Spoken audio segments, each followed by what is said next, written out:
All right. So this is the community preservation Thursday, May 19th, 2022 meeting.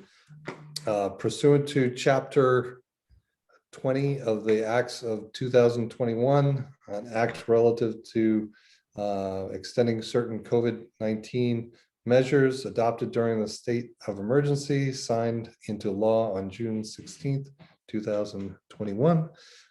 This meeting will be conducted via remote participation. No in-person attendance by members of the public will be permitted.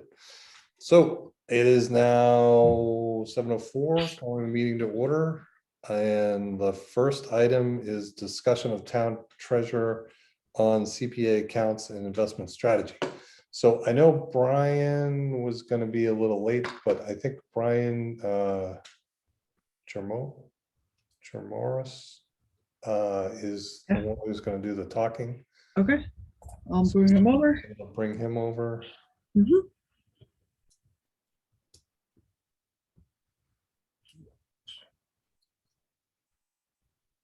Brian? Hello, guys. Good evening. Give me 1 minute. I got to switch to video. Yeah, no problem. I don't know why that didn't pop up automatically. And then Kathleen Glowacki from our team is on as well. Do you see her as a participant, or? Yep. I can move her over. Please, that'd be great.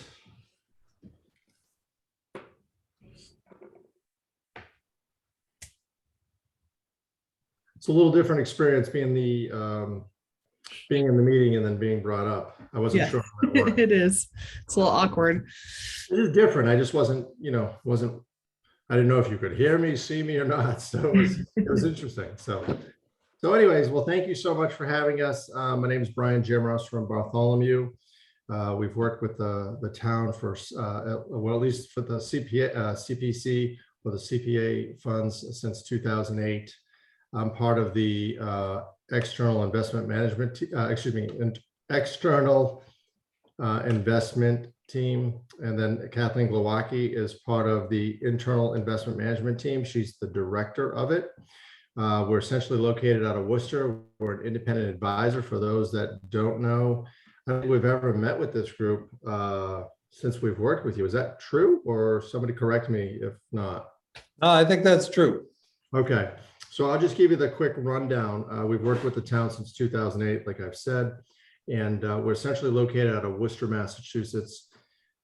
We're about 3.7 billion assets under management. We are about 2 billion assets under management for cities and towns throughout the Commonwealth, which represents about sorry about the dog in the background.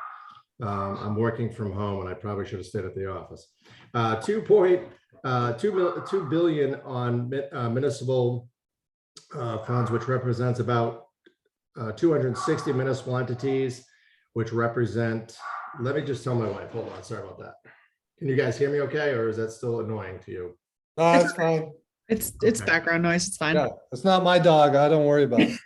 Well, it's funny. I heard when we first started the Zoom, there was one company, I forgot who it was. They said, just keep in mind, we're working from home in the Zoom times and we may have barking kids or screaming dogs. So I thought that was kind of cute. They had it at the prompt as soon as you, I don't know if it was, I think it was a phone call. So that's what you would hear. So sorry about that. So that represents about 260 municipal entities, which represents about 230 cities and towns. I'd love to say it's our personalities, but it's not, obviously. Maybe Kathleen's, but not mine, no. It has to do with our municipal experience. We've had Chuck Patterson, Sue Kelly, and Dory Hewitt on staff. Chuck's been with us the longest, for 20 years. All three of them have municipal background. So we've specialized in this business for the last 20 years. And every time we make a decision, we have to run it by the municipal employees that have a perspective of how does that impact the town funds. So there's our little clip of that. We've partnered up with the largest independent broker dealer called Commonwealth Financial Network. There are behind the scenes compliance, legal, computer systems, cybercrime security, all that good stuff. They're about they're 850 plus employees strong out of Waltham, Mass, with a satellite office out of San Diego. And then the custodian of the funds are NFS, National Financial Services, which is a subsidiary of Fidelity. So that's the little rundown of it. So let's dig into this. I know you want to keep it, Brian, keep it high level. We can dig into details as you want. How much time, Mr. or Mrs. Chairman, did you have for us tonight? Forgive me. Is it Andrew? Yeah, it was about 20 minutes. Does that work? Okay. Yep, works for us. I want to honor your time. I know you have other things to talk about. So, and I heard you're renovating the town, keeping things historic, which I love. So, okay. So a little background. First of all, Kathleen's going to go over the performance. I'm going to go over a couple of things in terms of the CPA. The CPA is just, Brian thought this would be helpful for you just to remember. So you get the quarterly, 1% of the household values is paid for CPA. You all know that. That represents about 400,000 annually, approximately. And what happens is that gets deposited into a local bank and then transferred over to us. And then depending on what you need, Brian squares up the books at least once a quarter. So you have liquidity right there within that 400,000. It's not necessarily that you always need liquidity within your own investments. Kathleen can show you what we do have for liquidity and talk about that. But right off the bat, every year you have $400,000 coming in from your tax base on a quarterly basis. I look back the last 5 years just for some historic data. In 2021, there was a positive 190, I'm just going to round 192,000. That was a net positive into this fund. Calendar year, this is fiscal year, excuse me. Fiscal year 20, it was a withdrawn of 214,000. For calendar, fiscal year 19 was 97,500 positive added into the account. Fiscal year 18 was a positive 228,000. Calendar year, I'm sorry, I have calendar year in here. That's why I keep repeating that. Forgive me. Fiscal year 17, it was negative 108. And the 5-year average, not necessarily average, but the 5-year net positive proceeds was a positive 195,326. Just to give you a little background of how that all works. Okay. So Now, were those positive and negatives just from the flow from the funds going in and what we took out to pay for Correct. projects, or okay, that had nothing to do with what the funds were invested? Correct. That is just funds coming in, coming out. Totally. Good question. Thank you. So the portfolio, can I share a screen, Andrew? Is that okay? Do I have that right? Yeah, you got permission. Okay, excellent. Thank you, Annie. So I'm going to share my screen in a minute. And let me see.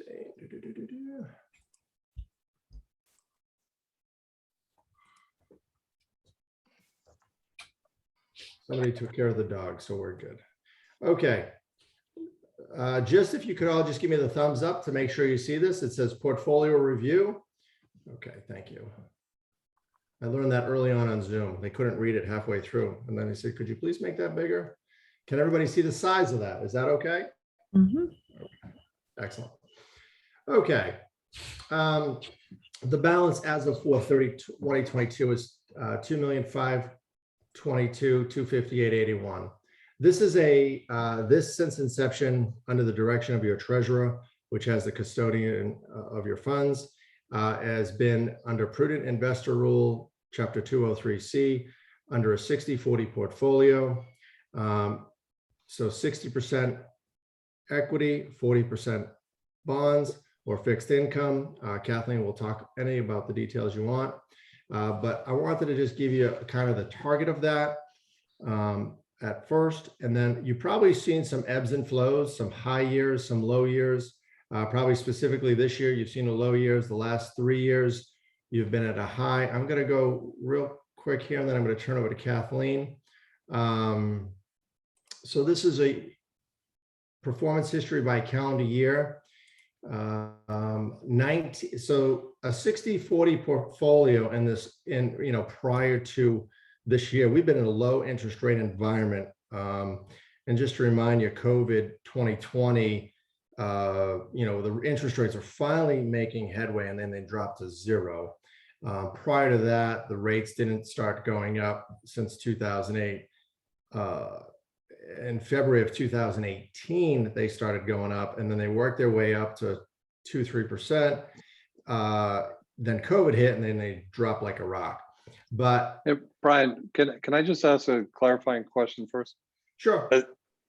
Are these funds mixed with the towns too? Is the town, like, do they have other assets that are kind of in the same portfolio mix, or is this completely on its side, just CPC set up with that 60-40 that you said? So the town of Southborough has this is a completely separate account with just your funds. Okay. And does the They do have town, other funds. okay. So is that 60-40 mix specific just for CPC, or is that blanket across for the town, how it's done? Because to be honest, we've never had this much insight to how it got invested before. So curious if the rest of the town money is allocated the same way, or if it varies, and who decides that? Yeah, so first of all, so it's very unusual that the CPC gets involved with the investments. I'm not knocking that. I'm just saying we don't see that often. It was unusual to have $500,000 in investment returns. So that's why we're like, how did that happen? Yeah, so it's primarily across the state. Remember, we deal with 230 cities and towns. It's the treasurer's roles and responsibility to make that decision based on cash flow, based on needs of your spending plans and all that good stuff. But I think, I don't know who opened the door to say, hey, let's, not that it's a bad thing, but transparency, that's fine. But yeah, this is a separate account. To answer your question on the other towns' accounts, depending on the type of account. So stabilization, Kathleen, can you do me a favor? Yep. Tell me about the percentage of the trust fund. Yeah. Is that 60-40 or is that? No, so it's 70-30, a little more So aggressive. Yeah. The trust fund's a little bit more aggressive at 70-30, and then there's a stabilization account. But the stabilization account is like your or my emergency fund. That's much more conservative because when you have an emergency, unlike a planned CPC, your funds are pretty much planned year after year. If you have a project going on, the CPC monies can only be spent on, it can't be spent on an emergency fund. The stabilization is slightly lower. Kathleen, what is that at 20? Forgive me. Yes, 20. Yep. So the stabilization much more conservative at 20-80, which is much more, for a rainy day emergency fund. Remember, when you need an emergency fund is when the equity markets are way down, like COVID. And that would be more applicable to an emergency fund strategy, 20-80. So your funds are more, mapped out, planned out. An emergency is not. Okay. Does that answer your question on that? Yeah, it does. Thank you. Okay. So what was Andrew, what were you surprised about that you said about the 500,000? What was that all about? I'm sorry.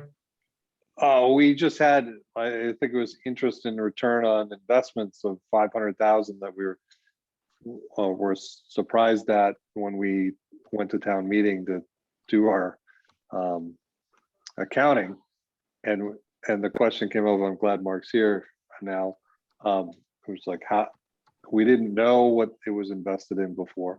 Mark, it's just to recap it for you, it's a 60-40 split between equities and more conservative investments, and it's our own account.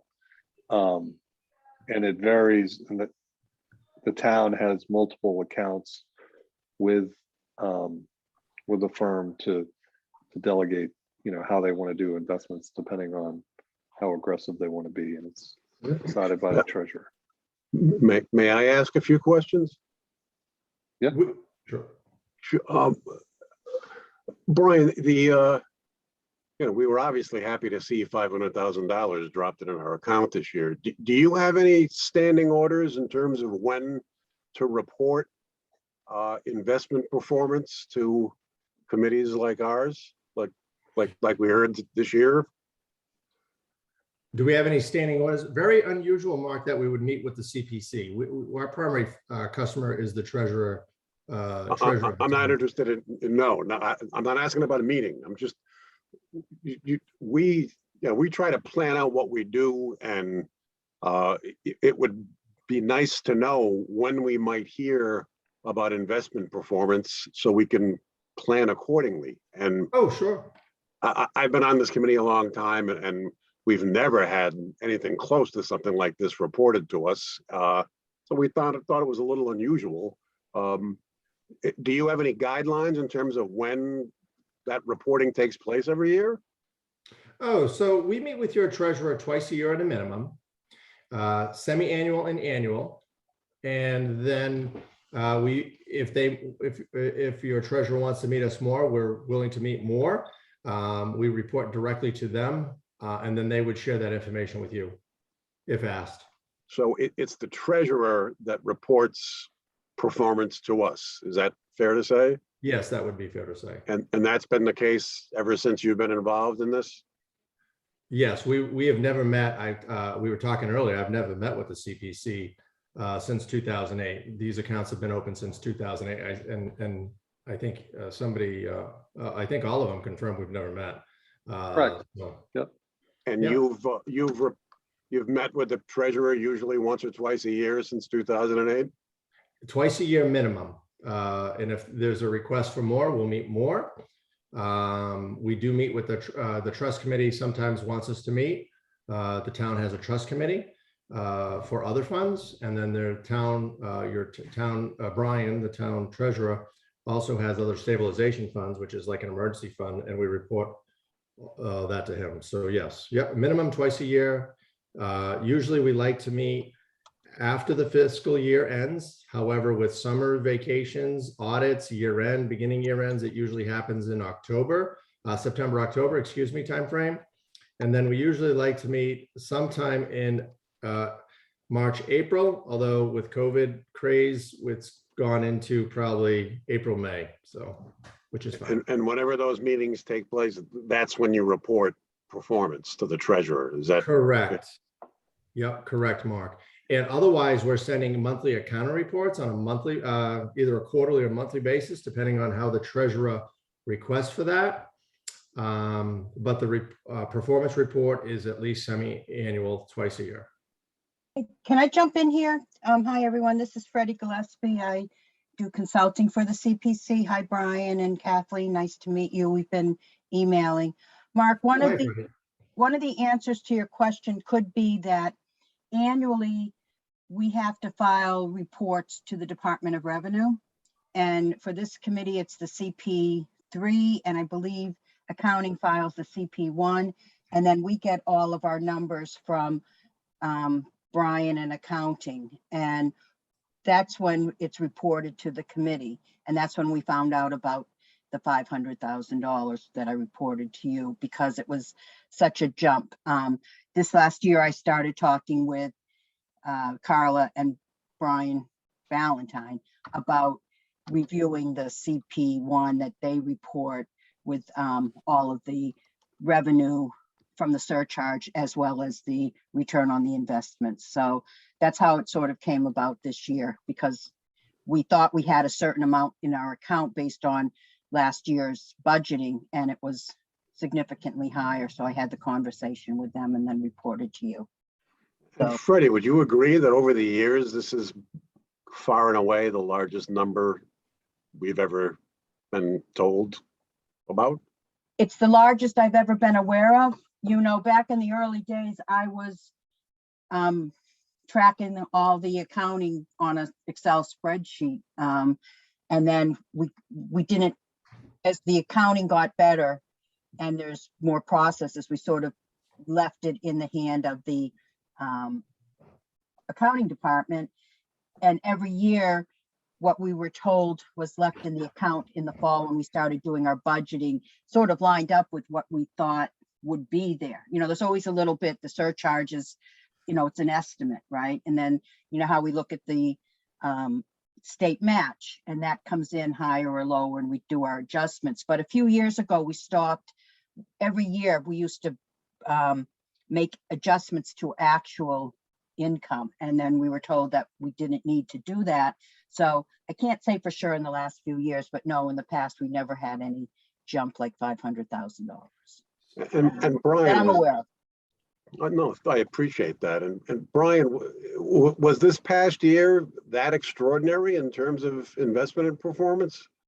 Yeah, so Mark, good question. I have to ask a question. What number date point of reference you're looking at for that 500,000 first off, is that a fiscal year, calendar year end?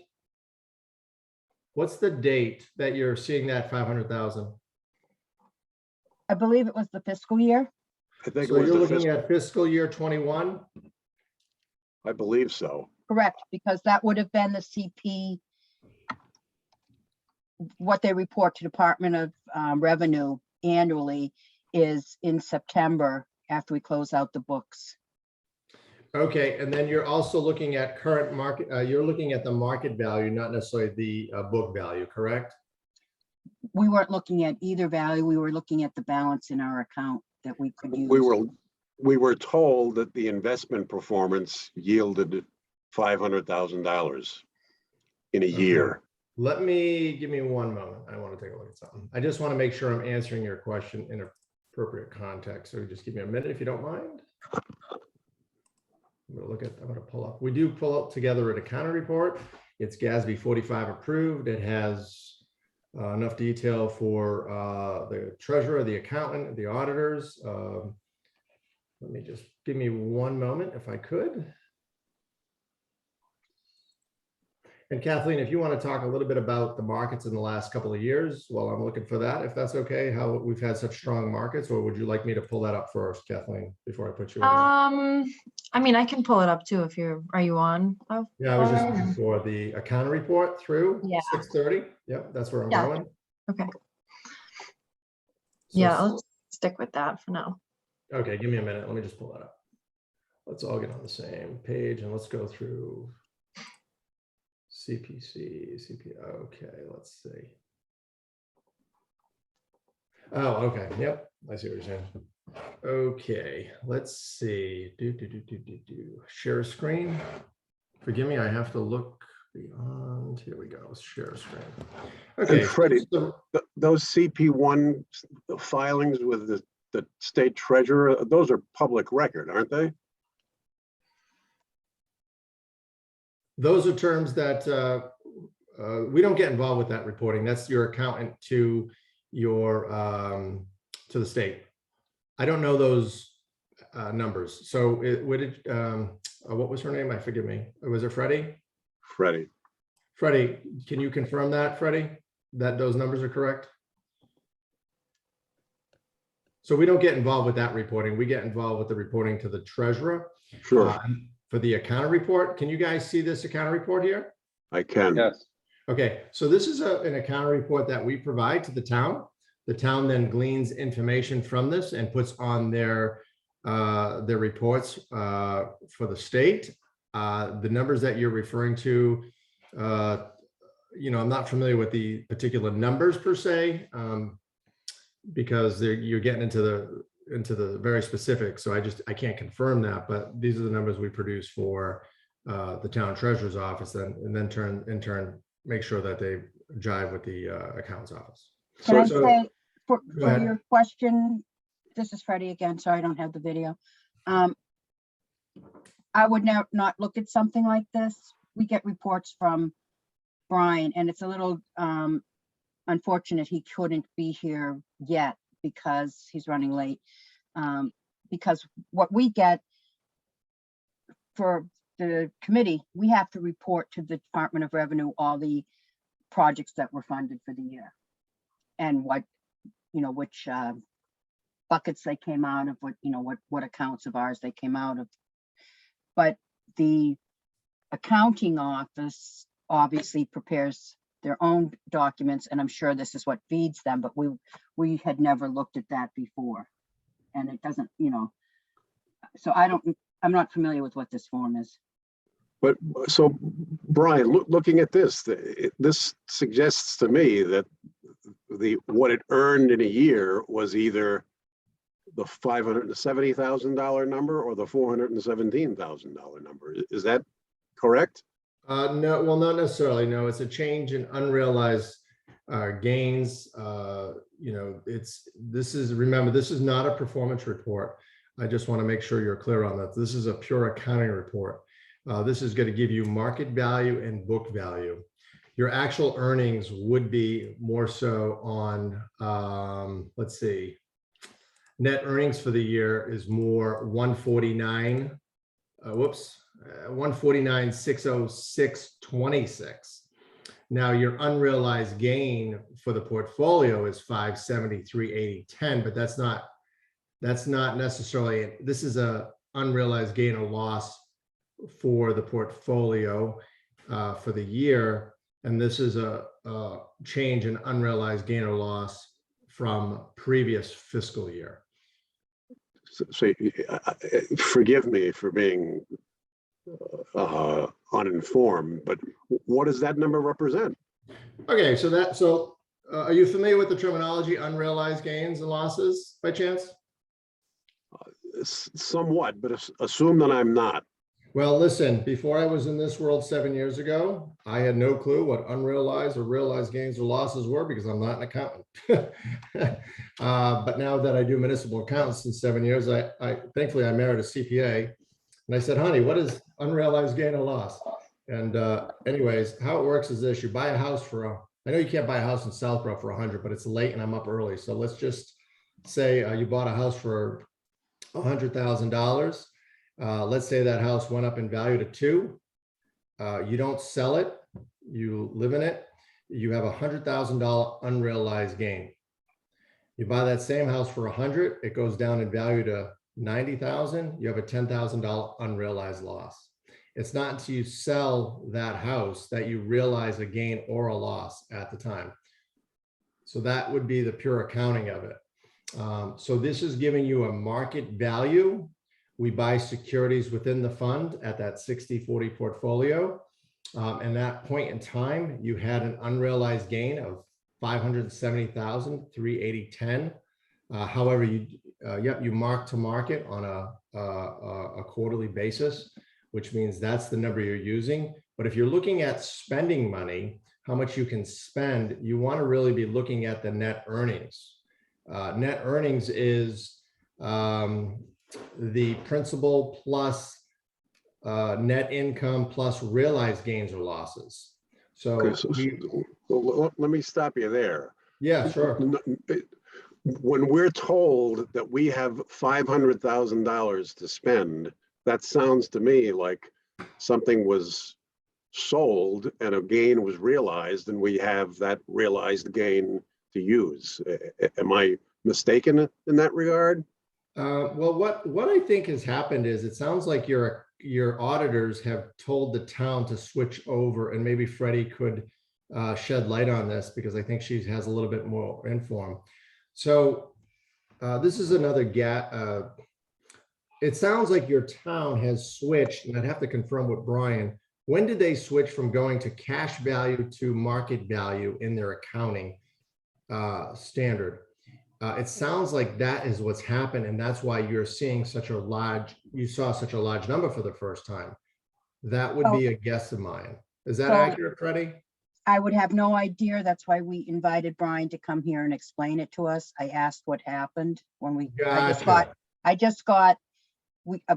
every year when we do our budgeting for the future year and looking at projects, we need to know the balance in the accounts after tying out from the prior fiscal year.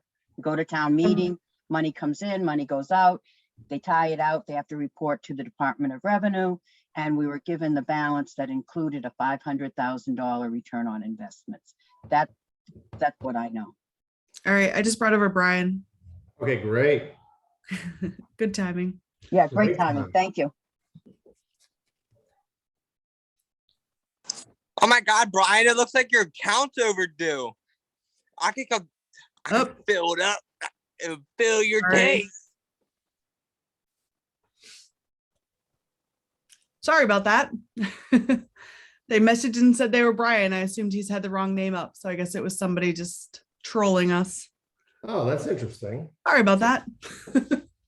I've never had that before. No, I've never had that before either.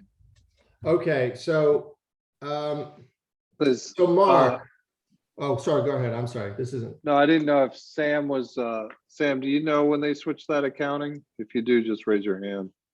Sam Stivers. Mhm. I guess you don't. Okay. Sam's one of the selectmen. I didn't know if he'd know. that's more of an Selected. accounting / treasurer kind of thing when they deal with the auditors a lot. So Gatsby, one of the Gatsby, forgive me, I don't remember which one it was, but one of the Gatsbys read the fact that you have to mark to market once a year. Some auditors want you to start doing that on a quarterly or monthly basis. 50% of the cities and towns are marking to market on a regular basis, and then the other ones are using book value or market value.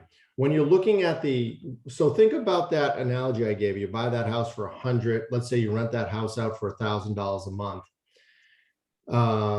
The value of the house goes up to 200,000. You can only spend the income on that house for the rental property that you have available until you sell that house. So you would want to look here in the your net income would be for the rental property. And then, we're able to sell rooms of the house, if we will, if we're referring that to securities. We were able to rebalance the portfolio. And Kathleen, you want to talk about how you rebalance the portfolio minimum once a year, and how we had 2 strong years and how we've done that, and that's why this number is up right here? Yeah, so during the year, I just looked in the fiscal year for this portfolio, it was up about 25%, which is that is, just to justify what you've seen as well. That's a huge increase in the value of the portfolio, well beyond what we normally expect. So some of the realized gains was just us going in there and seeing things appreciate and selling them down, so that we could kind of capture some of the gains. But a lot of like that 500,000 that you're seeing is a huge jump just in general. I don't know if, like Brian said, if it's a switch to market value or not, but there was a huge unrealized gain just over the fiscal year since COVID, really, really strong market. So some of that was realized. Some of what we did was realize some gains, but we also had this large chunk of money that just appreciated so much. So Kathleen, can you tell us what the unrealized gain loss is today? I can. Give me a second here. So she's pulling that up, even though they're on market value, the part you should be looking at for being able to spend is the net earnings, which is the net income plus or minus the realized gain or loss equals the net earnings. So really the value should be looking at adding 149,606.26. Even though you had an unrealized gain of 573.80, that fluctuates depending, that would only be a gain from an unrealized if you liquidated on 6/30. So the unrealized gain at this point is 397,000.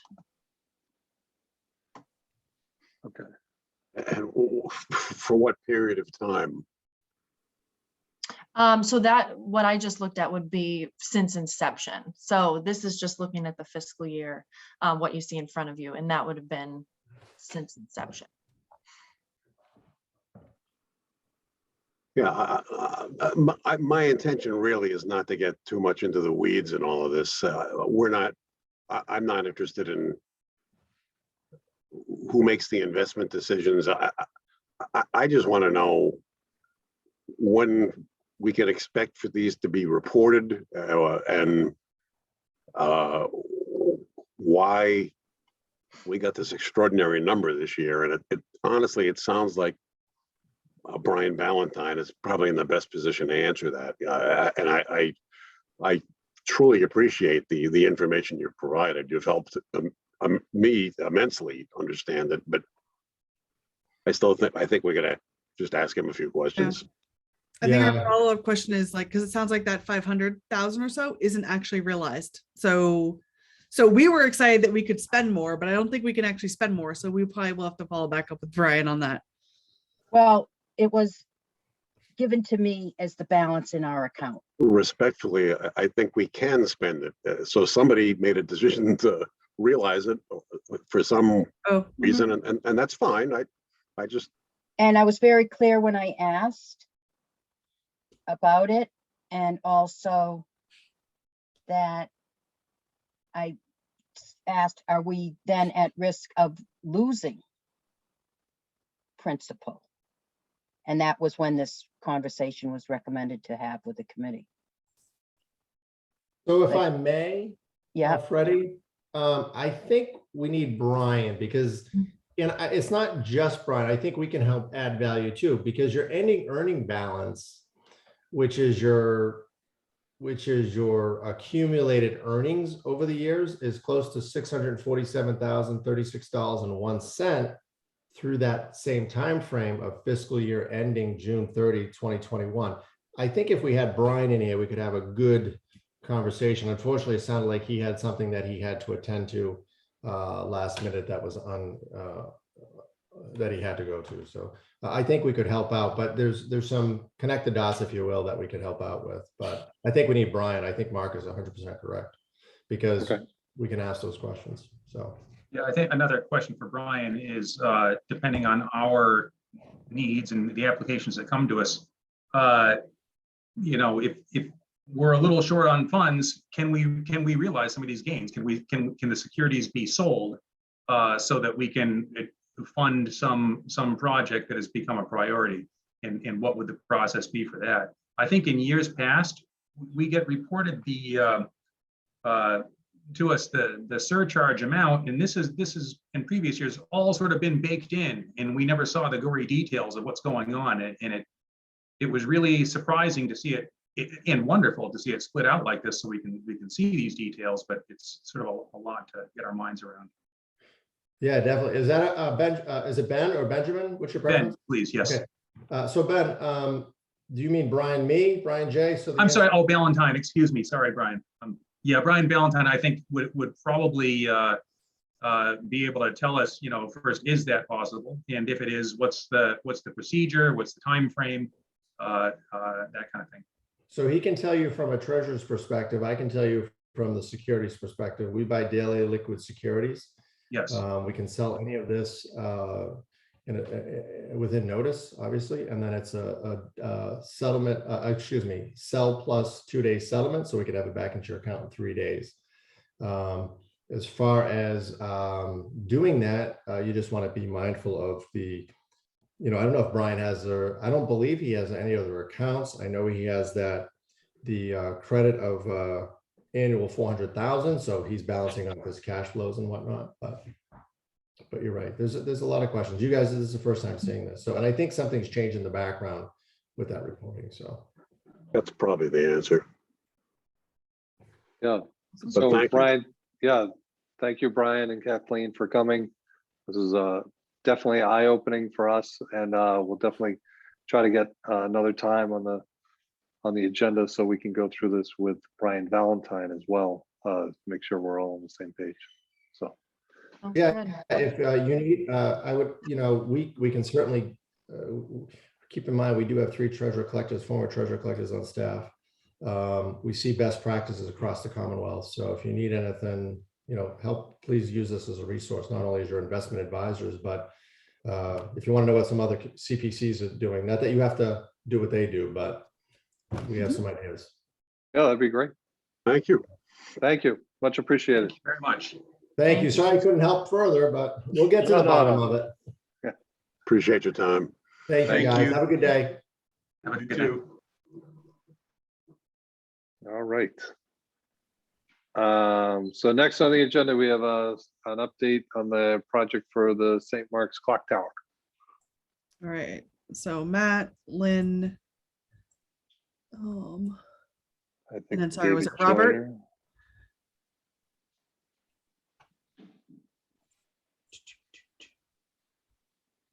Robert, yeah.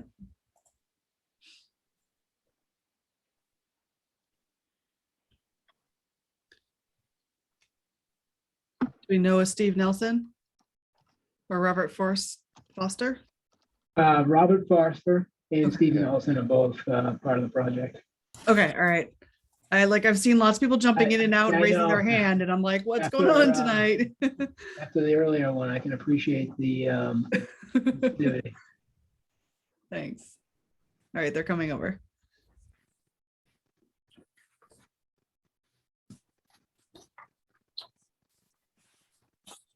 Oh, I don't think Robert accepted. We'll try again. I think he was trying to get in. There you go. All set.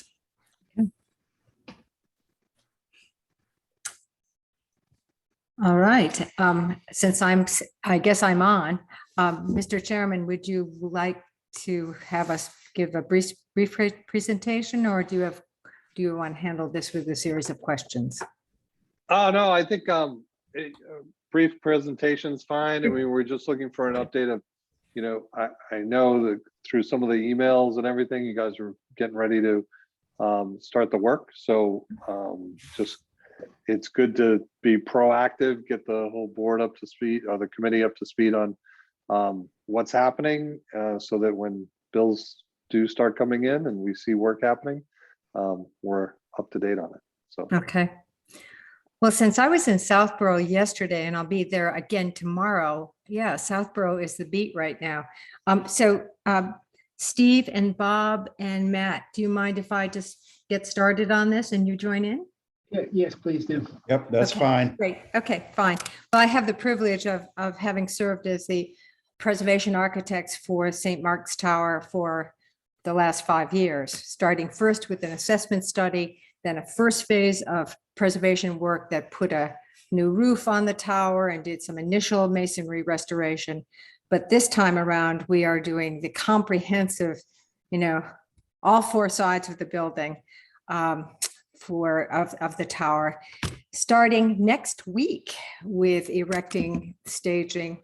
I know that I saw Bob and Steve and Matt that the U's had been removed at the base of the tower. So that's ready to go. The contractor for this project is a firm known as Synaxo. They happen to be the low bidder on this project. They were the low bidder on the first phase as well, and we're pleased that they're continuing. This is a project that will start in next week in May and run through October. It's a sensitive project involving a considerable amount of resetting and rebuilding of masonry, grouting of the walls. It's a slow process, and it will be done in, I think, a very sensible and practical fashion, but one that is observant of good preservation practices. I do have a cash flow projection that I received today. The rest of the committee has not seen it as well as yet, but that is actually projecting the approximate expenditures over the period of this project. So that starts out in May with a projected expenditure, a projected expenditure by the end of June of $116,000. This is significant in part because there's additional funding from the Mass Historical Commission, and that has a deadline of expending at least $100,000 by the end of June. And that's a $50,000 matching grant. Of course, the community preservation grant is a significant source of funding here, along with funds that have been raised by the St. Mark's congregation. So for the next 4 months, there'll be expenditures of estimated at $145,000 a month. So that runs July, August, September, and October. And then for closeout and final, retainage and so on, in November, they're projecting $55,000. And that sort of makes the expenditure of approximately $750,000 on this project. So Steve and Bob and Matt, you might remember that Jim Perry was the foreman on this project for the first phase, and he will be the foreman on this project as well. So we again have continuity and skill on the scene here. So love to hear any questions from the committee or concerns. Yeah, I'll open up to the committee. Jen, any questions? David? Are you seeing any challenges in terms of getting materials, sort of supply chain issues, or has that not been sort of vetted yet? Well, David, that's a very legitimate question. Everyone is very aware of that. With mortar and sand, it's not so much of an issue. So those are the basic. We have traditional materials here. Natural cement is one of them. But this firm has got a good stock of that material. They have the red sand that was already approved in the previous process. And the grouting, which is a special order material, has also been ordered in stock. So this is really a labor project and a skilled labor project. But that's a I'll also add that there is steel involved for the reinforcing inside, and Synaxo, our vendor, already has that in stock. Yeah, so those are steel ties. They're Nextel ties that Steve is referring to. So, but it's a small amount of steel. It's not like some of this big steel that has been a problem. Thank you. There is some timber work on the inside as well. Again, that's not a huge amount of material, but some material to be sort of ordered and set aside. We go through a submittal and review process so that we are seeing the materials and approving them in advance. And those records are kept with the church as well. Great. David, any other questions? Have there been any unforeseen problems or surprises? Not yet, but Mark, any project like this is subject to them. There's no question about it. This building was sounded. I mean, now again, it was 5 years ago when we did the initial assessment, and that was myself with John Watney, our structural engineer, and we sounded that entire building, all four sides of the tower, and identified and mapped the areas to be rebuilt versus deep repointing, and areas to be grouted. But I won't say that there's not an opportunity to find that there's more deterioration. Sure. And that's why having skilled hands on this building makes a lot of sense. It is actually critical. So we visit the job at least once a week. If there's something that sort of comes up that is, a surprise, we're out there as needed. And our structural engineer, John Watney, is on the job as well. Thank you. Welcome. Anne, any questions? No questions, but I just wanted to say, Lynn, thanks so much for the update. And it's exciting to hear the progress so far. Okay, thanks. Ben? Yeah, first, as Annie said, thank you so much for coming in this evening. It's not that other projects don't come in, it usually requires an awful lot of asking on our parts. We really appreciate getting an update this early in the process. So presumably you'll be getting pay requisitions monthly from your general contractor on this. Mm-hmm. Our turnaround, and Freddie, please correct me if I'm wrong, but it seems to be running about 3 weeks from the receipt of an invoice to get it through all the town's systems and so forth. And I know you with the contractor, I'm sure you're hoping to turn the pay rec around in 30 days for payment. So I know you've worked municipalities in the past, but just to sort of emphasize it, the quicker it gets to us, the quicker it can slowly percolate through our system.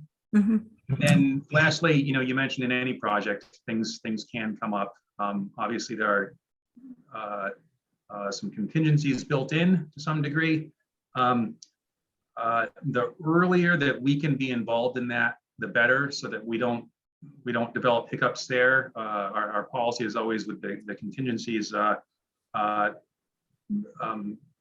We need to meet to discuss that, to approve it as a committee before a payment is made on, for instance, a change order or something like that.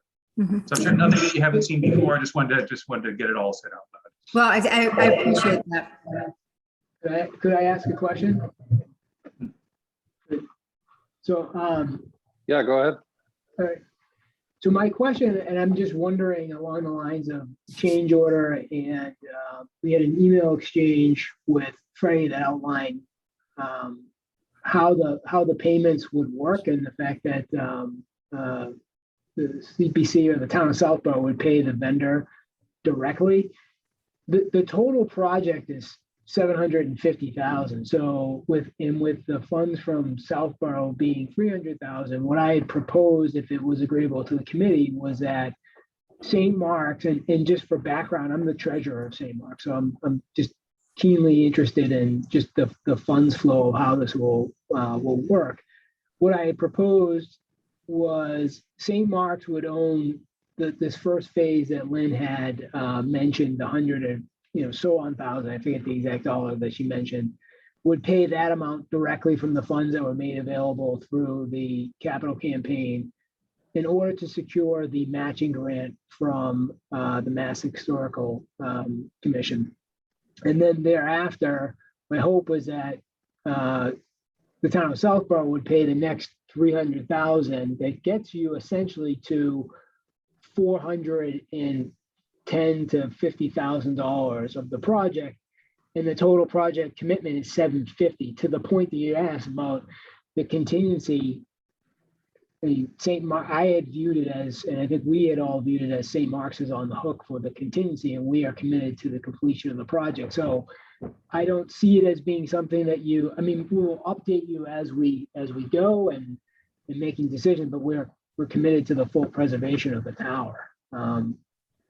Short of a catastrophe, which I suppose is never out of the realm, but we're going to restore this thing. So is that a fair way of thinking about it, or just help me understand?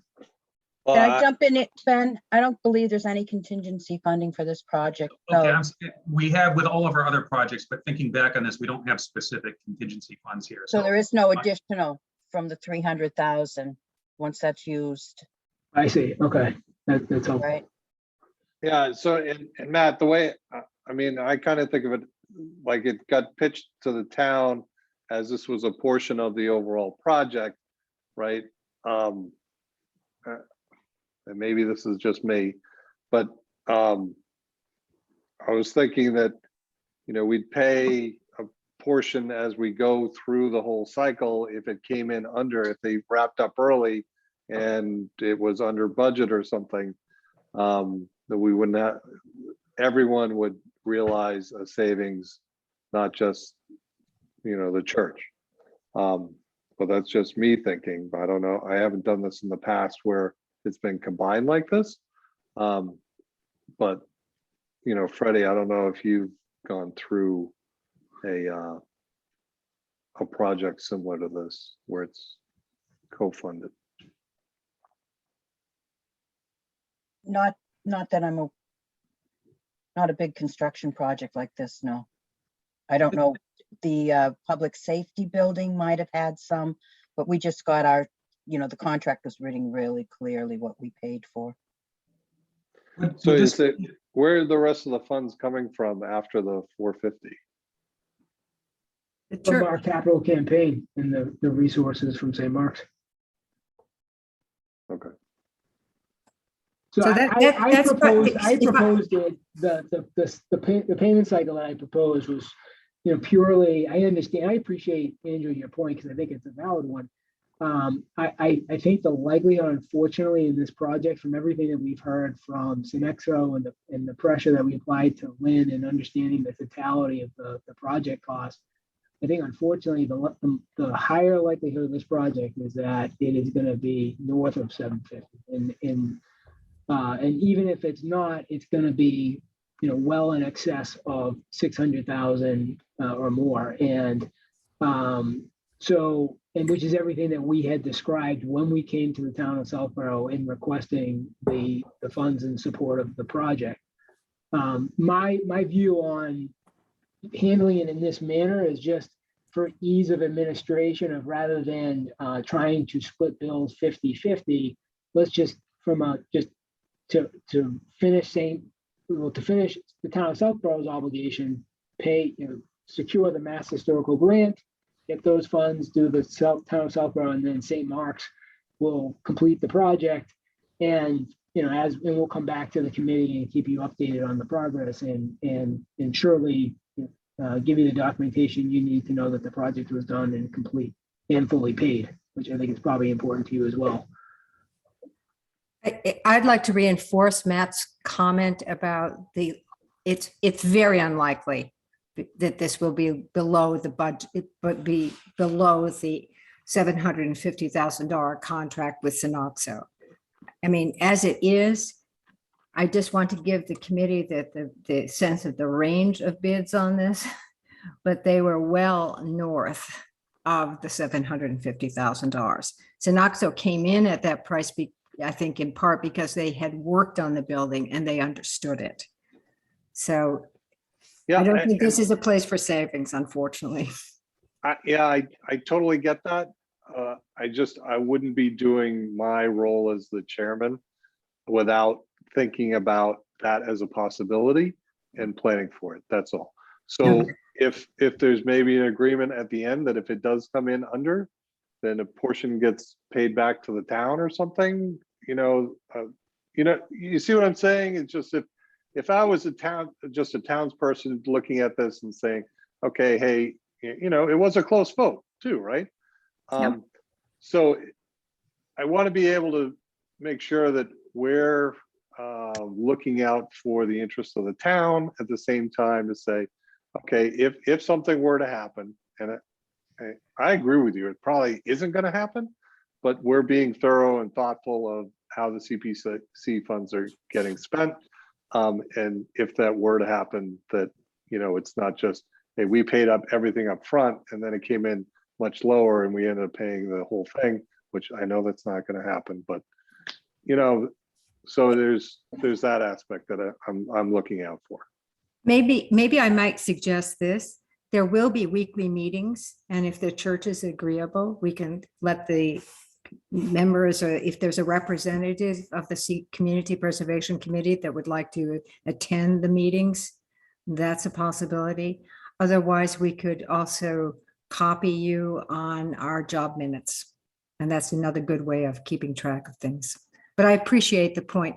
I just want to say I chair community preservation in my town. I just left my town meeting review committee because they're reviewing the articles for our town meeting on Saturday. And I appreciate the chair that you're sitting in, Andrew, and your responsibility. Yeah. Andrew, yeah. It sounds like this might be something we would want to talk to the Community Preservation Coalition about. Just that I understand Matt's proposal for payment. But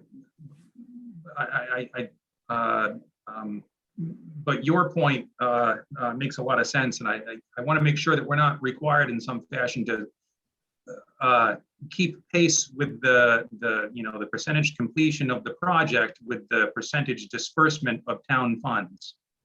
If that makes sense, and I have a feeling that this is something that Stuart Sagnor would probably have had some amount of experience with and could offer us some guidance. Yeah, that'd be fun. Freddie, is that something you could follow up with Stuart? I will follow up with Stuart. they don't usually answer on Friday, so it'll be sometime next week. That's a day off of doing, helping out. And then just the one, like the discussion of the Mass Historical $50,000 grant. I understand exactly what you're saying. It's a sort of a matching grant. You have to expend some church funds in order to receive that grant, as I understand it. And that was explained also at town meeting. So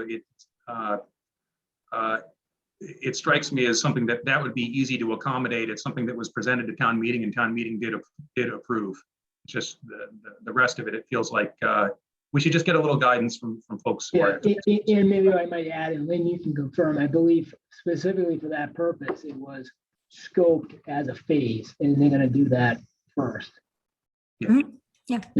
My understanding, Matt and Ben, is Yes. that the church is paying for the matching for this, the historic, not the town of Southborough CPA.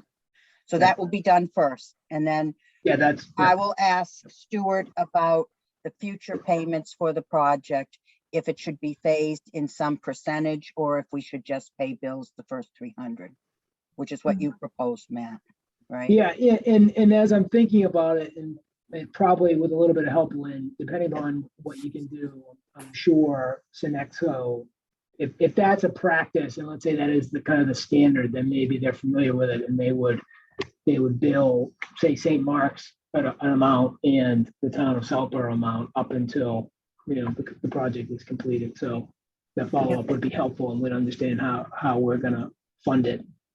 Yeah, I'm searching in my past memory and experience, because I worked on a lot of community preservation funded projects with private money as match. I've never seen bills split, but it's possible. Yeah. And, if that's the guidance that comes from the town, then we'll work accordingly with Synoxo. It's very important, we go through a requisition process with a schedule of values, and we really track their, to make sure that the monies have been spent. And before we actually approve a requisition, we go through a pencil draft the week before, and then a final with a review of actual work accomplished. Sometimes we have requests for stored materials, but I do not see that as being an issue here. I see this as being work on the site that you can see. Right. No, and again, this is great why you came in early, so we can hammer this stuff all out ahead of time before a bill comes and people will start getting stressed, like, hey, we have overdue bills. So again, much appreciated that we have this time to talk up front, and we can work out so that everyone's comfortable with how it flows through when the time comes. So Freddie, thanks for reaching out on that aspect. And again, Matt, I'm not trying to make it more complicated to pay bills either, because I was thinking of that even when I was. Yeah, no, I get it. Yeah, nothing, I understand what position makes complete sense. So if hopefully Stuart's going to come back with something that maybe we just have a written agreement that, hey, if we come under budget, we pay back X percent or whatever the percent under budget. Because Lynn, you did such an amazing job with the library and saved so much money. That's right. I know, but Andrew, don't count on that. I'm not, but I Sam Stivers is on this call, and he's on the select board, and he'll hold me to the fire on this. Well, gosh, I was out yesterday with a lift survey at the townhouse, and that's the next project. So, I've got to be careful, So, okay. Any other questions from the committee? I have one from not the committee before you end the topic. But is there any other questions from the committee? I didn't want to cut them off. Didn't look like it. Okay. We also were going to talk about the signage, and St. Mark's had sent me some good information. That sign, I guess you've been watching our meeting and saw the sign or Lynn, you were at the meeting maybe, where we proposed a sign of a picture I took in Concord, and they gave me the contact info of how to do that. But I believe for the church, we weren't necessarily talking about that big sign. So is this something maybe we should have a few members of the committee walk over to St. Mark's with some people and talk about what we all think would be appropriate? Well, probably. I mean, MHC has its own sign requirement. I think Bob and Steve and Matt were recycling the prior sign, right? No, we cannot recycle the prior sign because it was an emergency grant that was provided. The And that's a wording changes temporary slightly, sign. So, Yeah, that's right, Freddie. That's a temporary sign. So it's a big 4x4 piece of plywood that, gets a lot of language on it. That stays up for just the duration of the project. But if community preservation is looking for a permanent sign, that's a different issue. And I think that would be a conversation to have with the church. Yeah, absolutely. So it's a requirement for the funding, but the size and the placement is up for discussion, and maybe we can set up an email visit.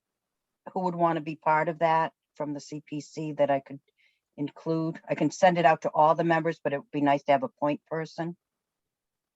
And Ben, are you kind of taking the lead on this? I would be happy to. So I'll set it up with a time with Ben and who the representative from the church would be. I'll just email the email I have with everyone's name on it. And then once we find a date, we can invite anyone else from the CPC as well, but we just want to make sure that we can find a date that works for. And did anyone else want to be part of that definite? Has to go and view it. Does that work for everyone on the committee? Yeah, that works. Good. Okay, thank you. Great. All right. Well, thank you, everyone, for coming in and for the update. And then once Freddie gets an answer back from the coalition, we'll email you guys what they came back with, and then hopefully we can just work it out through email. If not, we'll put you on the next meeting agenda. Okay. okay, Great. all right. Okay. Thank you all very much. Have a good Thank evening. you. Thank you. you very much.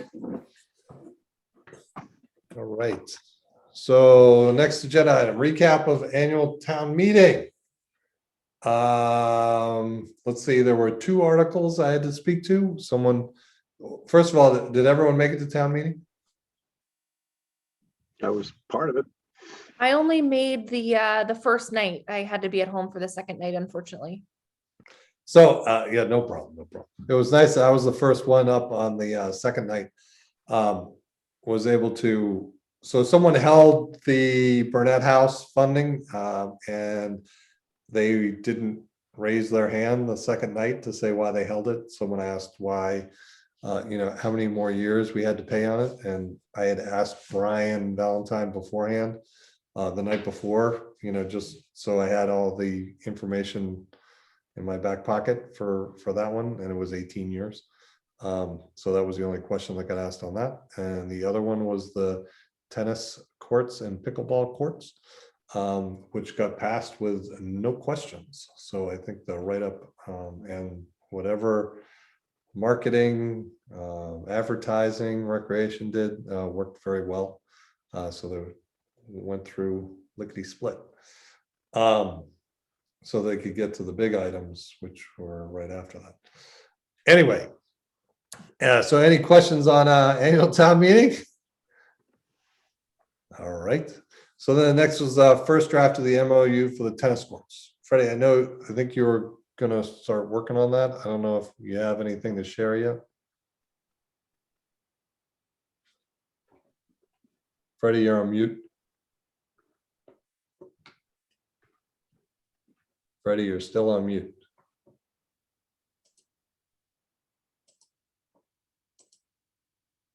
Freddie?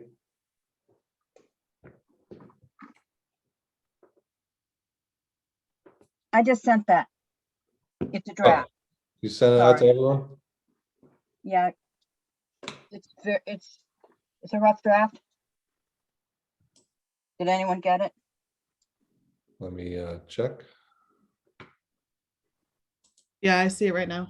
I got it. Pull it up. Give me 1 second. So I'll just explain what I did.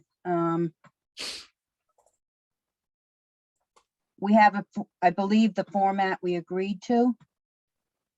It's a template for last year, and I plugged in.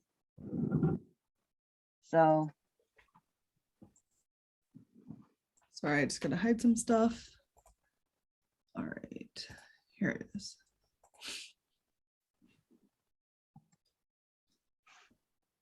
I highlighted, I wasn't sure, was that the second night of town meeting? It was, yep. So that would be the 5th. I don't have a project name, so I think that's something we want to add to our application next year, that the proponent should give it a project name that the CPC agrees to. Do we just want to call this one the Mooney Complex Tennis Courts? Okay. Is that what the application, what did you put on the application? Let's see. The application was Southborough Recreation Finn Tennis Courts. So why don't we? So I guess the only thing is, like, I'm just sensitive fact that, like, Finn actually has nothing to do with it, because Finn is the school district, and that it's actually the complex is under control of the town, which gets sometimes dicey between, does the school own it or does the town like govern it? So, I mean, I'd rather we not call it Finn. I think we took that out of the warrant article as well, based on your input. And that's pasted below. I've pasted the warrant article in here. And I don't think that's a bad idea to include in this MOU in some way. Okay, then let's call it the Mooney Tennis Courts. Okay. Restoration is what it's called. Okay. Yeah, Mooney Tennis Court Restoration. Okay.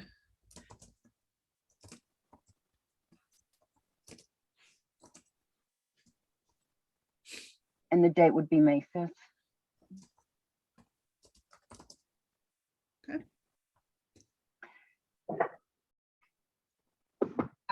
I also added in, and that language doesn't sound quite right, but the intent was, I'm going down to the next area where it's yellow.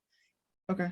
This came up before because we have the application that was filled out. You have the review during the presentation and, you know, the Community Preservation Committee's review of the application. But then all of that also gets in the warrant article, which gets approved, which also can't have every detail maybe that was in the warrant article. I mean, that was in the application and the presentations, but I think it's worthwhile to say, you know, that they're bound by the content of the warrant article. And Mark, you might have a better way of saying that, but I think it's worthwhile to put it in there. Committee may disagree, but.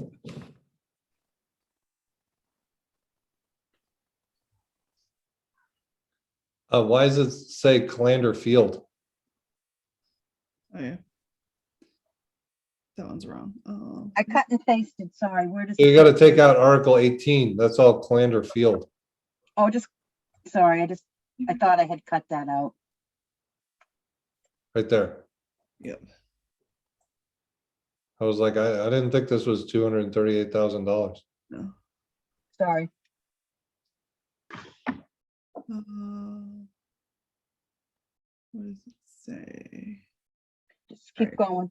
Nope. Okay. Right. Yeah.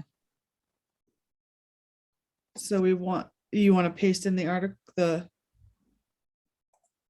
right there? Well, right where? Sorry, it looks like before you had pasted Calander up top, but we could leave it at the bottom. Calander was, I'm sorry, Calander was there, and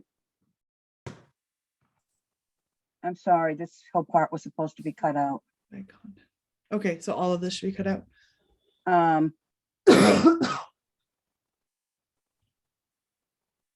Yeah, because it still says Calander Field. Yeah.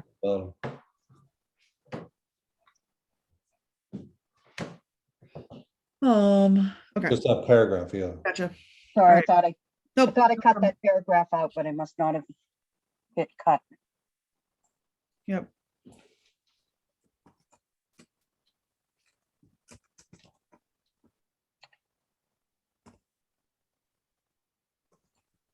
And is Tim Davis the actual proponent? He's managing the project, but I had a question about that. Yeah, he put it forward. Okay. So brief descriptions below, but I don't know if we want to put the whole warrant article in as well as the summary. Yeah, I think you put both. Okay. So we can just take out brief description and leave the warrant article below if we want. All right. Just doesn't need to be there. And do you have a start date? Like, yeah, July 1, as fast as they can. I believe, yeah, he's got a live quote for this. So as soon as funds are released, they could potentially start. So do we put July 1 in here? Is that okay? Yeah, Yeah. Yeah, okay.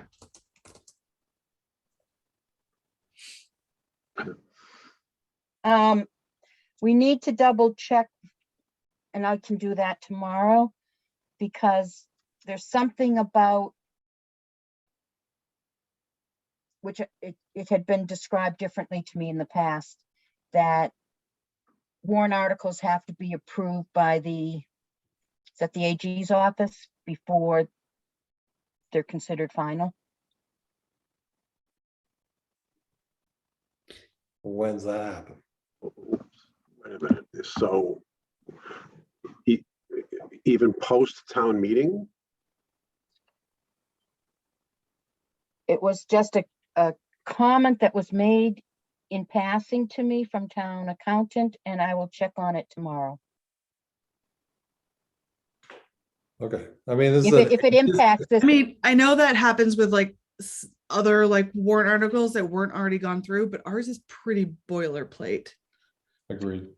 And this is I'm only not saying there's any anticipated start date. concern. And this doesn't actually change like any of our like town bylaws, so I don't know that it actually does go to the AG's office. I just want to not have anyone be Okay. surprised. And I just realized if you go down to what funds we used, the fiscal year 2022 fund balance. So that is the current year fund balance, right? Right. On Yeah. July 1st, we're in fiscal 23. So that's probably means that we don't have to wait for them to approve our budget to get that money's already sitting in the Oh, account. okay. Something to be aware of. I know everyone's eyes roll when I talk about budgeting, but it's one of the types of things I consider when we're spending funding. I mean, not spending funding, when we're allocating which account the money comes, the funding comes from. Yep. When money is available makes a difference, especially if you're trying to start something on July 1st. Yep. I think we just assumed it wasn't available, but that's okay. So I will just double check to make sure there's no surprises, because it should be. After you remove the Calander Field stuff, it looks fine. Are there any project specific requirements that have to be inserted down at the bottom? Well, hold on, let's look. I just want to see what it says in so in the warrant article, consists of the unexpected costs. Projects resurface 2 tennis courts located at Mooney Field Complex at Richard Road. In addition to resurfacing both courts, the project will include installation of new lines for both tennis and pickleball. Yep. So both courts will have tennis and pickleball. Sorry. Both, meaning one side will be tennis and one side will be pickleball. Because there's like 2 court. Well, there's 2 courts side by side, right? But it says, the article says, With new lines for both tennis and pickleball, meaning like, yes, there will be tennis and pickleball on that site, right? well, and even in funds will be used to rehab and restore 2 tennis court surfaces. In addition to the resurfacing, the courts will be painted to allow pickleball to be played as well as tennis. Okay. In the project summary at the bottom. I read that as both courts are gonna have tennis and pickleball.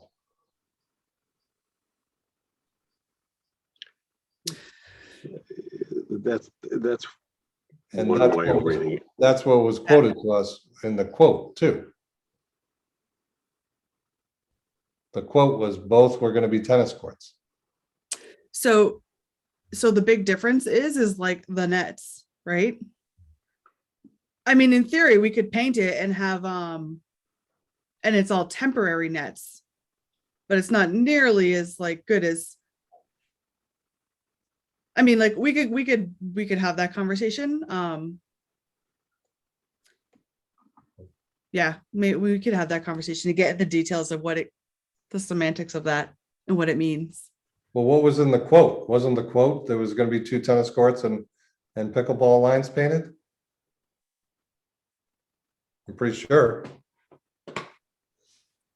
Let me find this quote. Oh, where is it?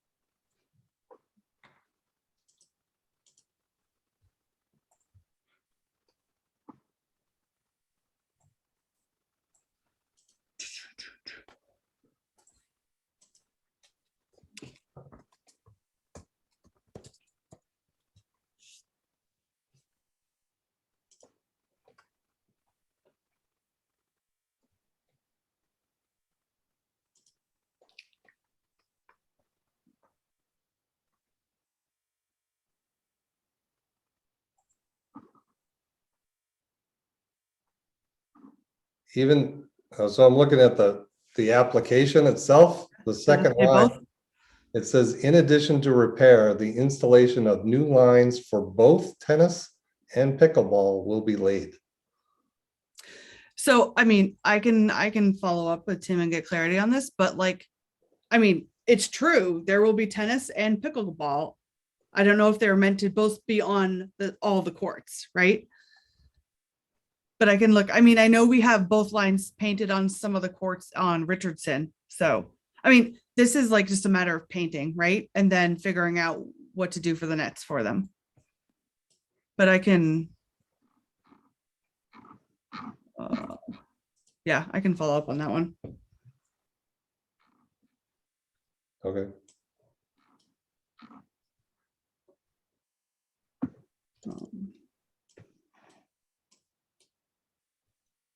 Because I believe I mean, from what I remember from the quote too, was the permanent posts were gonna be for tennis on both, and that's what the new cost, why the second court was gonna be so expensive.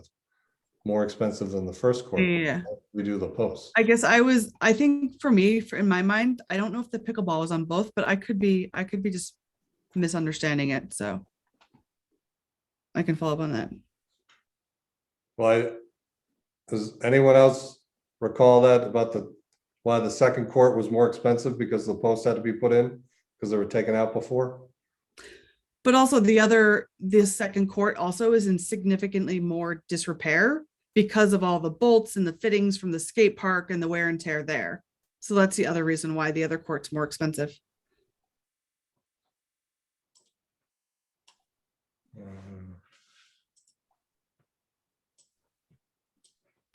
I am texting Tim right now to see if I can get an answer.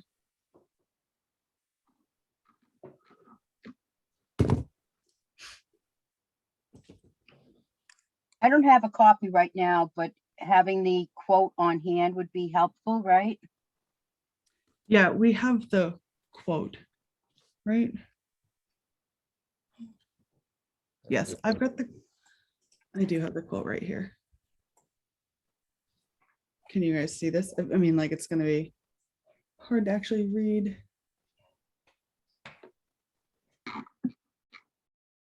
Okay, sorry, I'm wrong. He's saying that is the plan, to have pickleball and tennis on both courts.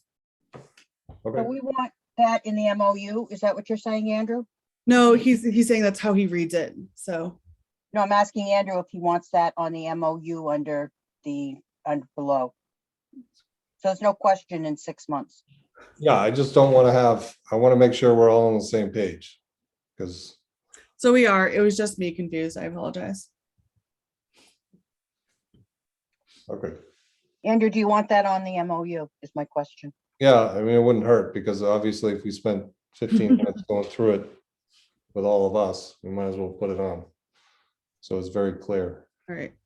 So that would be maybe E and put E below. Do you want me to add it in there here? No, sorry, you're right. Okay. Yeah. For me. For tennis.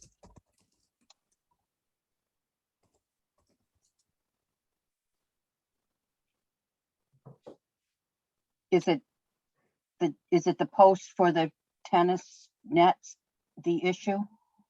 In addition to the lines? Yeah, I think that was in the quote. So yeah, the posts are going to be put in for the tennis court on the second court.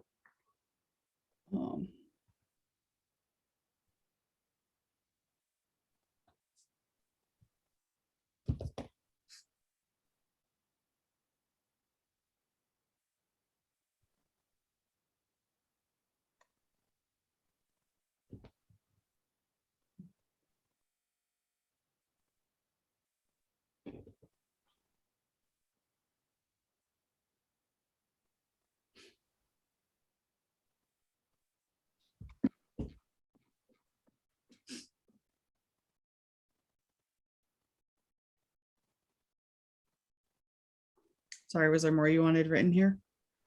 The posts were going to be put in on the second court too for the tennis. Yes. Yeah.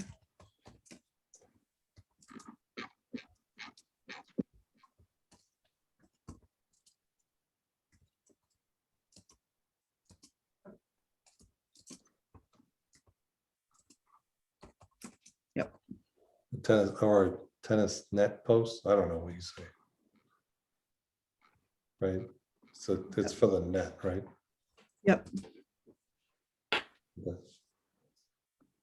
And other than that, the cracks are going to be, I mean, the other specific was all the cracks are going to be filled. Right? Yep. Maybe that's for the, the 4. Okay.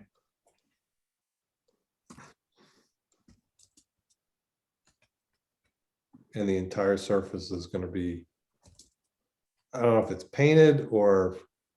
So, and then the court's resurfaced, just resurfaced. Yeah.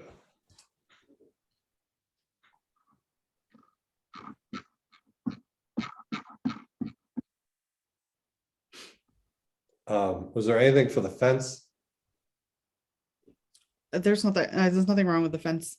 Okay. It's All in right. good shape. Yep. Does anyone else have anything else for that one?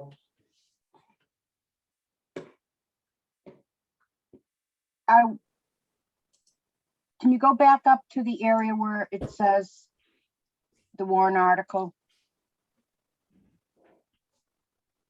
Yes. Up above that. As well as bound by content of the town meeting approved warrant article. Mark, particularly you always weigh in on statements like this. You know my intent in adding it, but is there a better way of saying it? And do you agree to including it in there? What in particular, Freddie? I mean, I think the warrant article's fine. I think the project summary is fine. I think So it's here, fine.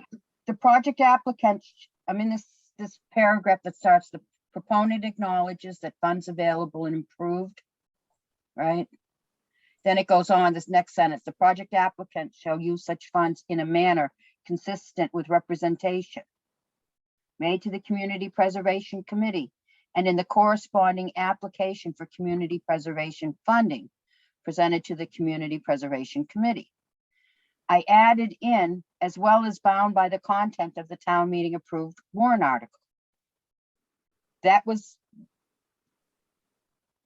came up in a discussion on another project once. Because you have all three flow together, but they're not always the exact same.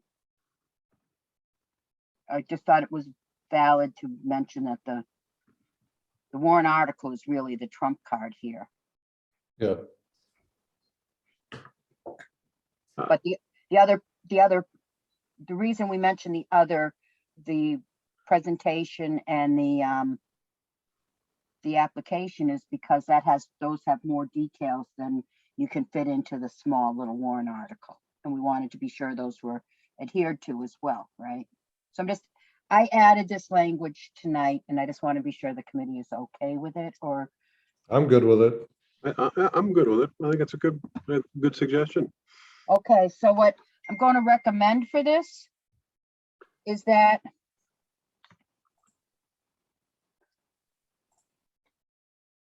Jen, thank you for updating it.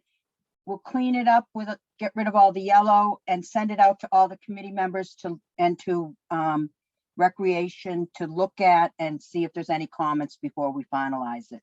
Because you don't want to approve anything that's hastily done, right? Yep. And then at the next meeting, we can try to get it signed off.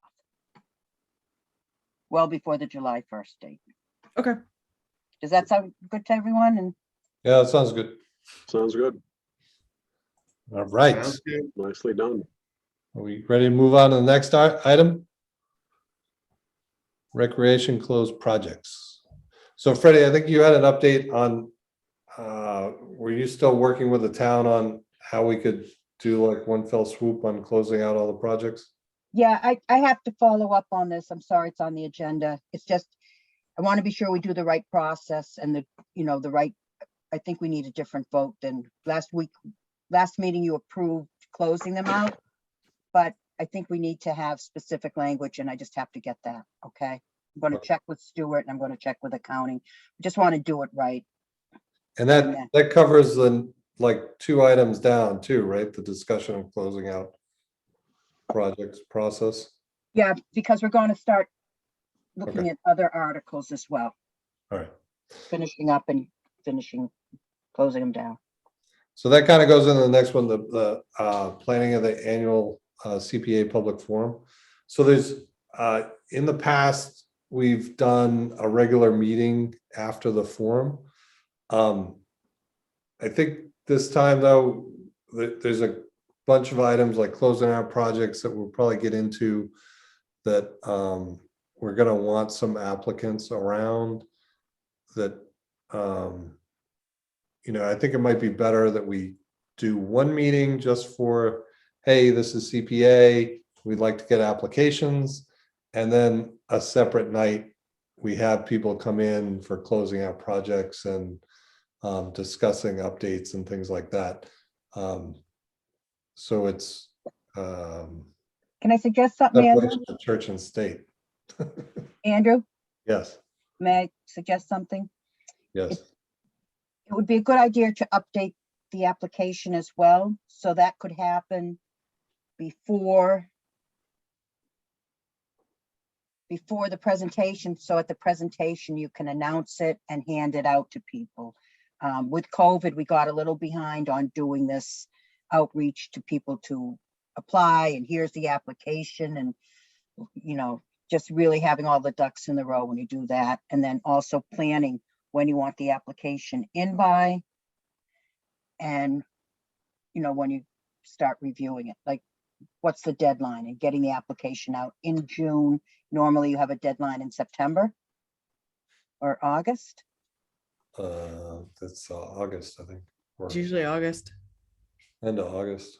Yeah. Okay. So going through the application and finalizing those dates before the presentation where you're telling everyone what you want to do, as well as doing the closeouts as well, Andrew. So that would come first and then the presentation, which means 2 meetings in June. Okay, but still, I'm talking about having like a regular meeting in June that's talking about closing out projects, kind of like what we're doing today, maybe, and also touching base again with the St. Mark's Church, but a separate meeting that would have to do with application process and public forum. Is everyone good with that? Okay. Now, updating the application, I think, Freddie, the only thing we really have to do is change dates on it and, make it the 2022 application, and whatever dates we want to make the completed by. There were a couple of minor points we were going to do a few years ago that never got implemented when the COVID hit. So Okay. not a rehaul, but just some formatting stuff.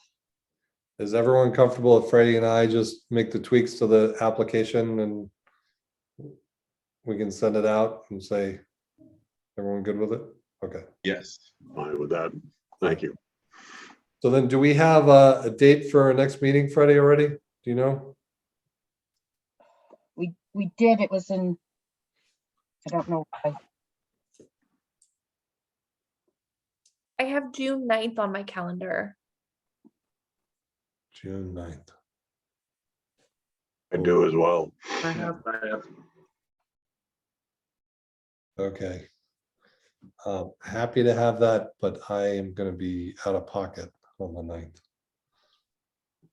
9th. If you guys want to run it without me.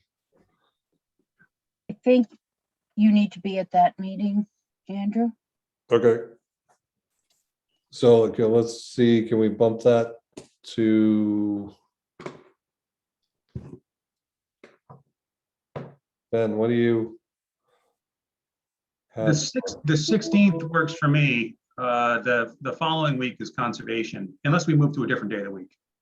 I have a historical commission meeting on the 16th, so that does not work for me.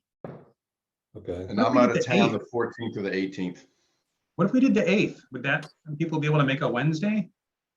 Wednesdays are hard for me.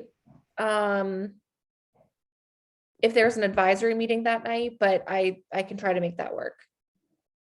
Works for me. I'm fine with Wednesday. That's Wednesday, the 8th. Is there any way we could start at 7:30? Fine by me. That works better for me, actually. Okay. I'm going to be on a plane on the 8th. Okay. How about the 7th? 7th, the Tuesday? I can do that. That works. I can do that. Do you need 7:30, Annie? 7:30. Works Jen? for me. So I might not be able to do that because we're trying to get our recreations our consultants in that night, but mine's up in the air, so go ahead and schedule it. So you just might not have me. Well, hold on. Let's do the 8th. I can do the 8th.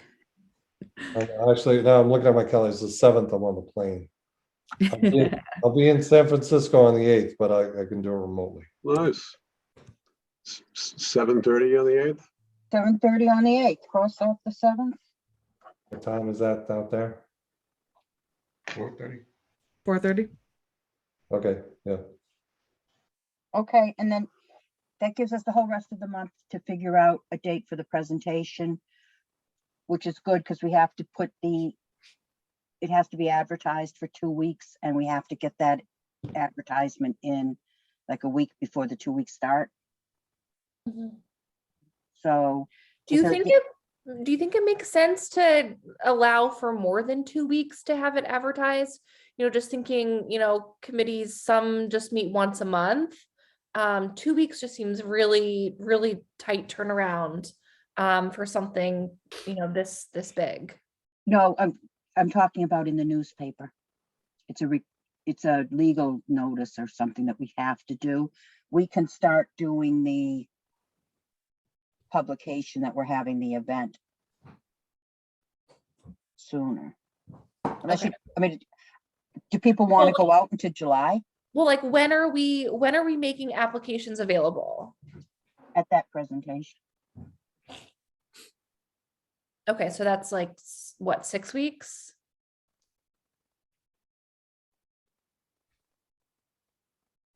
Until they're due? Is it due end of Yeah, August? I mean, usually though, they come trickling in the middle of September, October. Okay. So So it's not a hard deadline. No, we always partner with the applicants. Okay. The meeting kind of gets the juices flowing, people thinking about it. And usually, even if, you know, look, the recreation got the one in for the tennis courts, look at the split. Really So late. it's, and granted, they've done a lot of them, but we usually have like a couple of drafts we go through. It's like, get it on paper, let us know what we're looking at, so we get an idea of what we have for funds and everything. And if we, you know, we can kind of tee it up with them, so that we can narrow down on the specifics of the application later. Okay, that makes sense. Yeah, so it's not like it has to be perfect come the end of August. So, okay. You know the reason for a deadline, right? And many years ago, this, when I was chair, the CPC members told me, Freddie, send us say the application deadline was August 21st. And they said, send us the applications as they come in. And I said, yeah, I'll be sending them to you on August 21st. And they said, no, as soon as they come in, send us the applications. And I said, yes, I'll be sending you them on August 21st. That's why you have a deadline. Yep. So don't tell everyone we'll take them afterwards, but we usually do. All right. So we meet on you need a date for the presentation.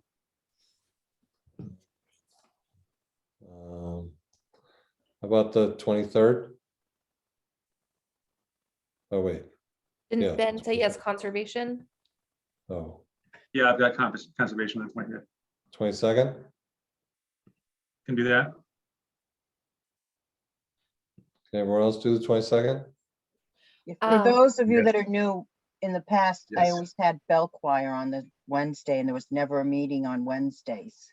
Dick Upjohn too, but those days are gone. Okay, so let's do the 22nd. I'm assuming you don't need quorum or anything like that for it, those presentations. I can't be there, but I think that's fine, right? Who's gonna run the meeting? Oh, that's right. You heard that come July, we have to go back in person, right? I know. We were just told that the other night at rec that, well, we were told not to keep scheduling meetings because we're not sure. We're most likely going to have to go back in person. That's With COVID numbers the way they are, yeah, I believe that. come July, we were told we probably would be back in person, but who knows? It's all rumors. Nothing's official. Cheer up, another variant will probably emerge. We'll be back here. So the 22nd is in June. Yes, it is. Yep. You can't be there. I won't be. I'll be on an airplane, but I'm assuming you don't need. If you've got quorum, then you're fine, right? Yeah, we just gotta figure out how to run the meeting. Oh, I see what you're saying. I'm sorry.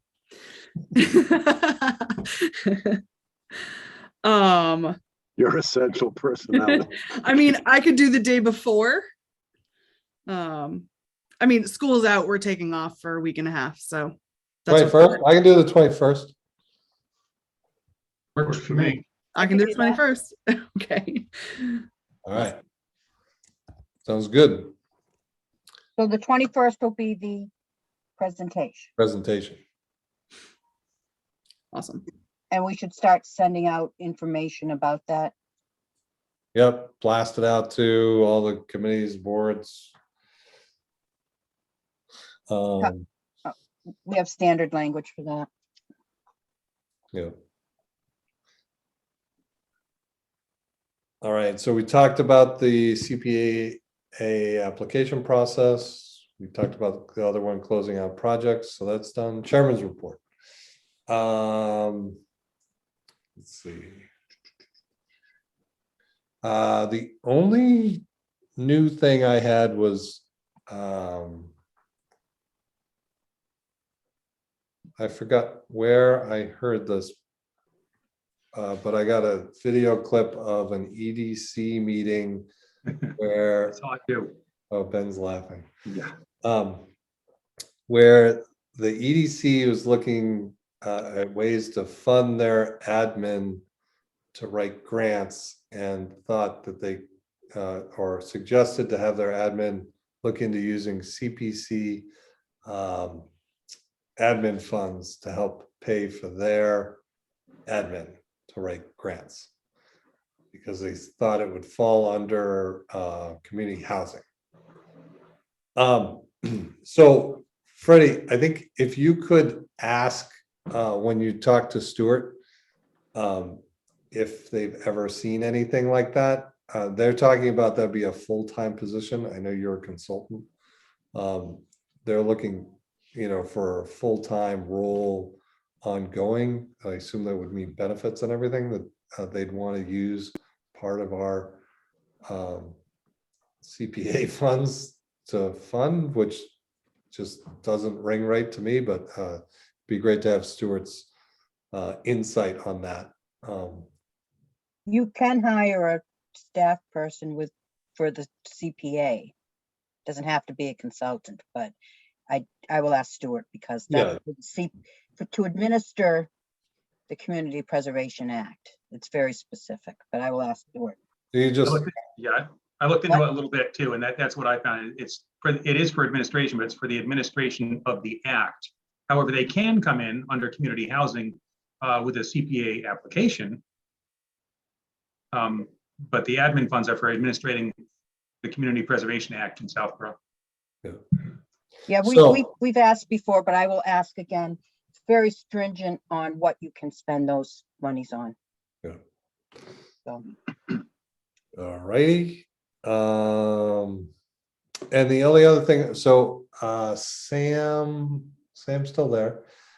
Sam was asking me, or we were talking at the last planning board meeting about the affordable housing trust funds. Freddie, I suggested that maybe you and I just meet and go over how the rules changed back in 2018. I think they got more specific, so that we could work out something with the Affordable Housing Trust Committee, so that those funds could just move over, and what would be needed for that. So if everyone's comfortable with that, it would just be, I think, because we discussed this in the past, there's some new, more strict or more stringent requirements around the funding, and some similar to like an MOU that we'd want with the Affordable Housing Trust, to say, hey, how are you going to use these funds? In some cases, you could use the money to pay like someone's rent, and that's an example of, I'd want to know up front, how is the money going to be used? Are we going to be paying rent for people? Are you going to purchase a home and flip it? Are we going to purchase a home and keep it and rent it out and use that money? Just those types of things. Instead of just moving the funds over and saying, have at it. I think the point that's different here is because you have to look at what was in the application for those funds. And that's what caused a little bit more of a concern on how they're going to be used. Okay. So that comes into it too, I think, for the committee. So if everyone's comfortable with that, Freddie and I'll work with either Sam or other members of the select board or the Affordable Housing Trust Committee to come up with the wording for that. So those are the things I had. Other minutes from the last meeting, they went out, correct? Yes. I believe she sent them to you before she left. She's out of the country, and she will be back to take care of the minutes and stuff. But okay, let me see. I'm not seeing any meeting minutes. I haven't seen them. Yeah. I have not. all right, so we'll have to wait to the June 8th. That's June 8th Yeah. meeting. Yes, I didn't get them. Next meeting dates we already got. So there's only one thing left. Motion to adjourn. Is there a second? Second. Second. All right. All those in favor, going around as I see people. Jen, Yes. Ben, Yes. Ann, Yes. David, Yes. Mark, Yes. and Andrew is a yes. Thank you, Freddie, for all your prep on this, lining everyone up. Much appreciated. You're welcome. Thank you. Yes. Thank you Thanks, very much. everyone. Good night. Have a great night, everyone. Have a nice night, guys. Good night. Good night.